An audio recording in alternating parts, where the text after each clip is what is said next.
खानपुर तालके जे फैज़ू थाणे जी हद में 10 मेल police check post ते मुक़रर एहलकारनि पारां SHO फैज़ू बंगलो अब्दुल जब्बार अबड़ो ख़िलाफ़ एहतजाज कंदे वीडियो सोशल मीडिया ते वायरल करे छॾी आहे।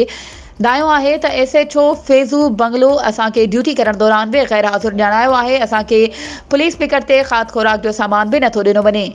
SHO असांखे तंग करे थो। एहलकारनि ऐं चौकी इंचार्ज SI ख़ैर मोहम्मद SSP शिकारपुर ऐं DIG लाड़काणो नासिर आफ्ताब खे अपील कंदे चयो आहे त असां सां इंसाफ़ कयो वञे। घर वञण ते पघार मां कटौती कई वई आहे, जेका फराहम कई वञे। ॿिए पासे SHO फैज़ू बंगलो अब्दुल जब्बार अबड़ो ॿुधायो त 10 मेल पुलिस चेक पोस्ट ते 13 एहलकार मुक़रर हुआ। विज़िट कई त 8 एहलकार ड्यूटी ते गैर हाज़ुर हुआ।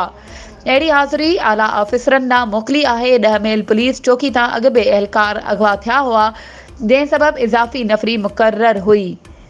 पर जिते एहलकार ड्यूटी करण बजाए घर में वियल हुआ। जेकॾहिं को मसइलो पेश अचे त आला ऑफिसरान मूंखां पुछा कंदा, तंहिं करे ड्यूटी रिपोर्ट आला ऑफिसरान ॾांहुं मोकिली आहे। वधीक ख़बरुनि ऐं अपडेट्स जे लाइ असांजे चैनल खे सब्सक्राइब कयो ऐं हा, बेल आइकन खे प्रेस करणु न विसारिजो त जीअं असांजी हर नई अचण वारी वीडियो तव्हां ताईं पहुची